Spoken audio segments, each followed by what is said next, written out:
So, last talk of the day. I will try and keep it brief, but I think we've had a number of allusions to this already today, so it's good to have that kind of introduction. But I'm going to talk a bit about what you can do with the data that you use to your research, what you can do to get a bit more out of it, get a bit more impact out of it, get a bit more influence out of it, make it work a bit harder for you, and make it work a bit harder for the whole research community. So let me start with a story. Open data was invented in the mid-19th century. This is a ship's logbook. If you were on a sailing ship in the mid-19th century, you would have been navigating by the stars or by dead reckoning. So dead reckoning is where you know where you were yesterday, you've got a rough estimate of which direction you travelled in and how far you went, so you draw a line on the map, and you have a new estimate of where you are today. In order to do that, ship's navigators kept very detailed logs of the weather conditions, of the heading, of the ocean currents, of all of this kind of thing. And once they knew where they were, that information wasn't particularly interesting to them. So the various countries ended up with these archives of ships' logbooks,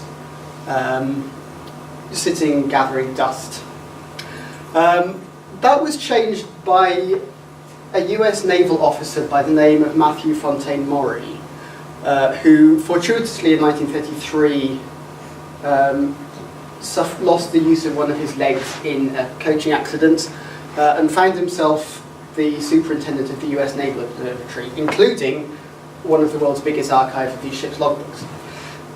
What he realised was that individual logbooks on their own aren't particularly interesting, but if you take them all together, if you look through them very closely, and if you pull all that information onto a chart, suddenly you have a chart covering wind direction, wind speeds, weather conditions, currents across the world's major trade routes.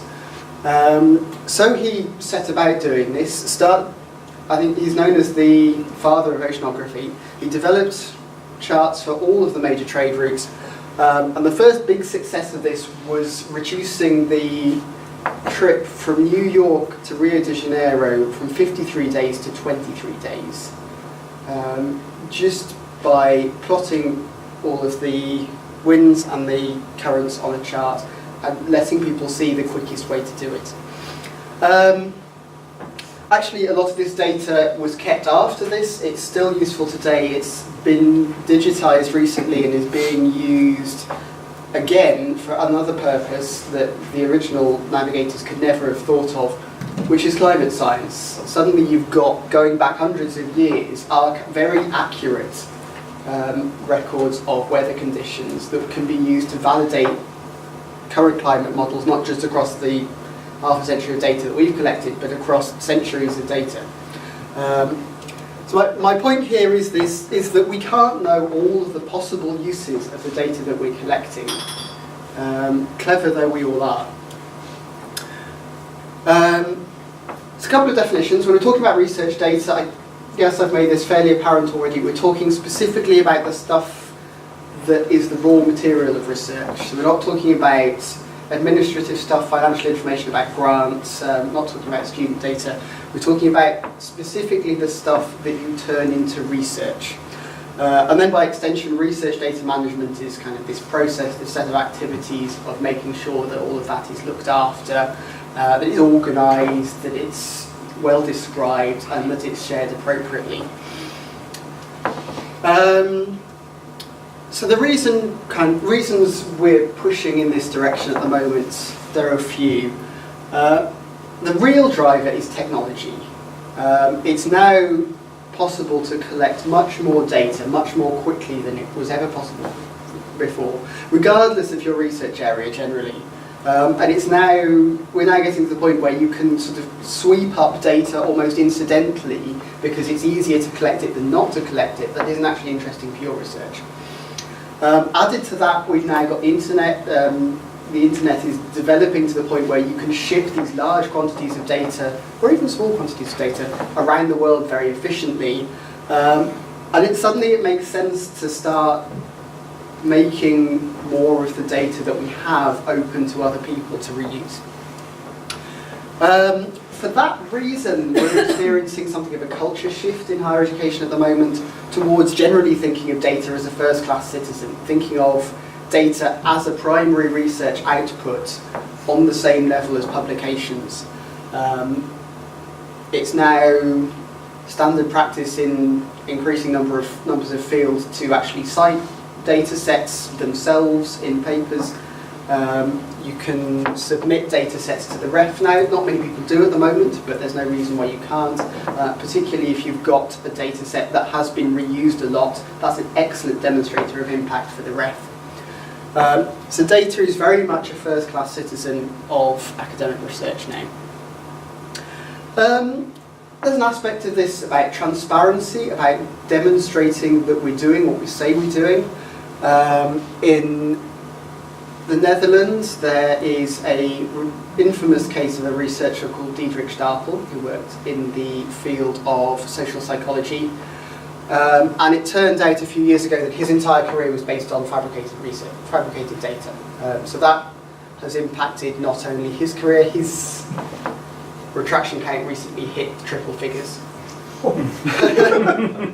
So that's not only impacted his career, that's also impacted the careers of the PhD students that he supervised. It's impacted the careers of anyone who worked with him.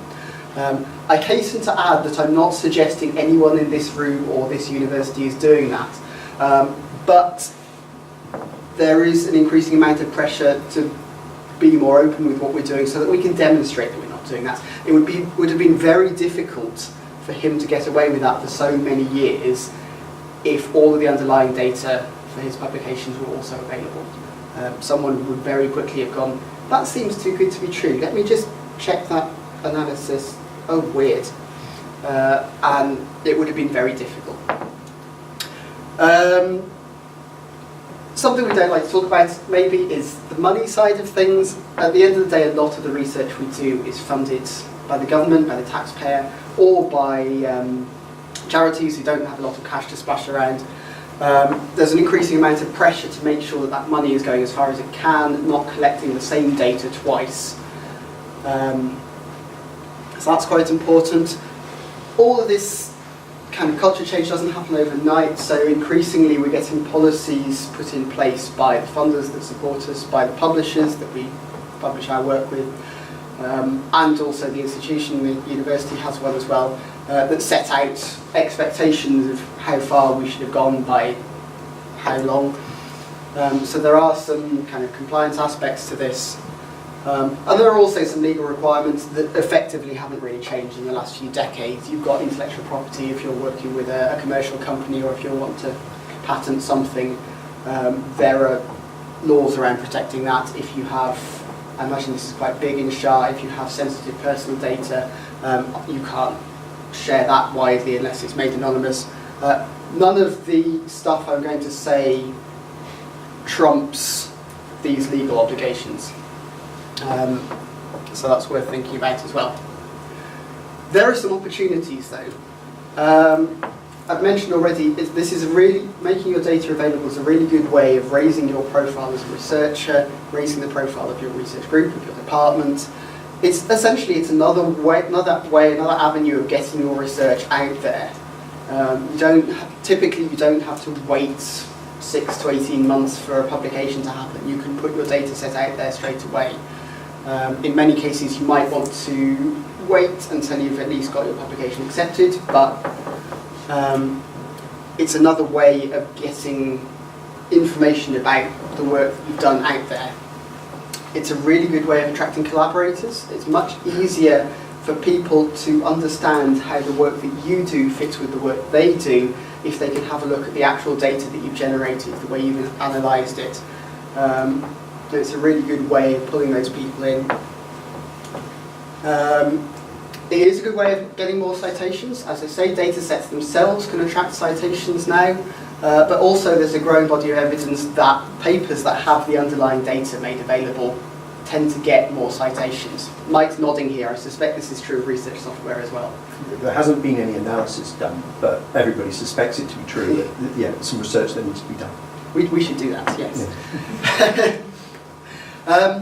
But more excitingly, it enables new types of research to be done. It's now possible to take some data from over here, some data from over there, combine it with what you've collected, and get new knowledge out of it that was locked up in there already, but you didn't know was there because you hadn't correlated that with that. So this is what gets me out of bed. This is what gets me excited. We can do new stuff with what we've already got. There are some risks as well. You have to be careful about confidentiality. You have to be careful where you have those legal obligations that you're not breaching them. There are ways of getting around this. Anonymisation is one. Sharing stuff privately on an individual basis is another. There's also something that a lot of people get worried about, which is getting scooped. I'll say a couple of things about that. One, no one's expecting you to make your data open the day you collect it. In some cases that will work for you, in other cases that probably won't. But there is a general expectation, and all of the funder policies line up with this, that you, as the researcher collecting the data, have a right to first use of that data. In addition, if it's data that you collected, you know it pretty well. You know exactly how it was created, how it was brought together, what processing you did on it. You know it inside and out. So even if you did throw it open tomorrow, any other researcher coming along would have quite a long learning curve to work out what was going on before they could do the analysis that you're about to publish. So that is a risk, it's worth mentioning, but it's maybe not as big a risk as you might think. So, practical steps, what can you do? There are three main things that I'm telling people about. Write a data management plan, manage your data, look after it during a project, and curate, preserve and share it when you get to the end of the project, when you get to the end of a phase of a project. Data management. A data management plan is essentially a document which sets out what data you're going to collect, how you're going to ensure that it's organised, that it's described, that you've got the data that you need, and what steps you plan to take in order to make some or all of it available.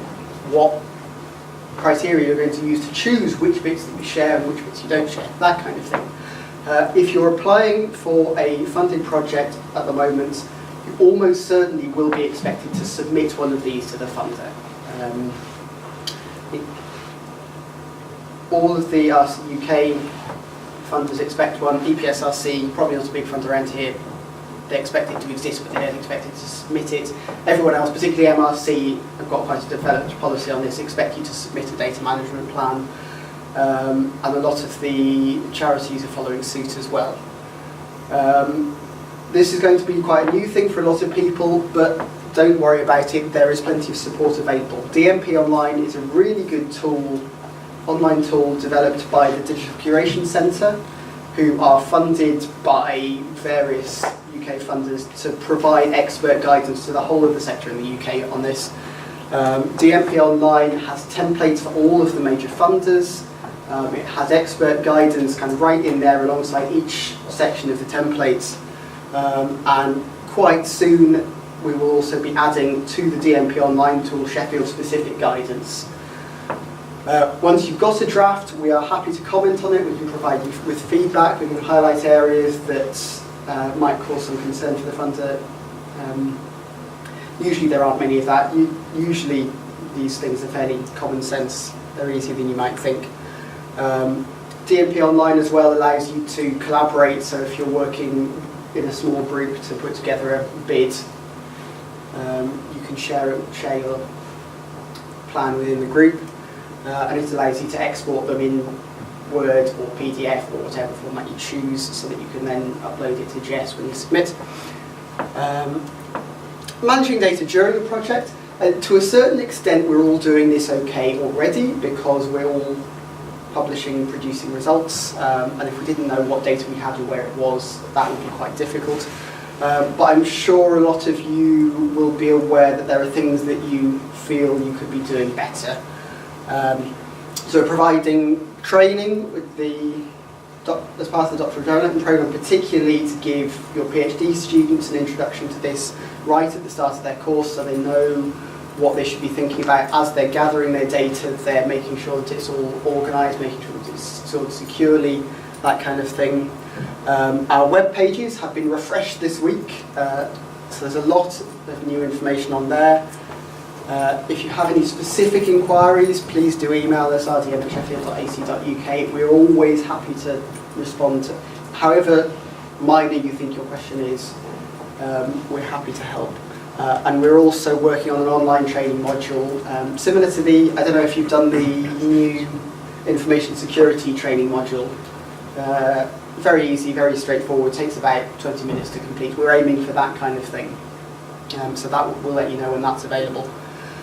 And then this is probably the newest thing for most people, is when you get to the end of a project, or if you've got a really big project, when you get to the end of a phase, when you've got a natural break point, making sure that you go through the data that you've got, choose what stuff you need to keep, what you can throw away, what you need to archive, and what you can make openly available. The absolute minimum here is that data underlying published conclusions has to be available in some form. Many of you will be working on projects where you've gone to a lot of effort to collect data, you've used it for the analysis that you want to do, but you're aware there's still a lot of value in that data. It's also worth thinking about making that kind of wider stuff available. And then there's what I kind of class as other useful stuff. That things like negative results, things that you collect along the way, often just as signposts as to where you should take this research next, not always useful in the long term for you, but is the kind of thing that can be brought together and aggregated across a large number of studies and things to get some quite interesting information out of. So we're providing an online data catalogue, a repository that you can use. That's powered by FigShare. I'll talk a bit more about that in a couple of slides' time. Again, the web pages, we have some great resources on this. Again, please do ask us if you have any questions about this.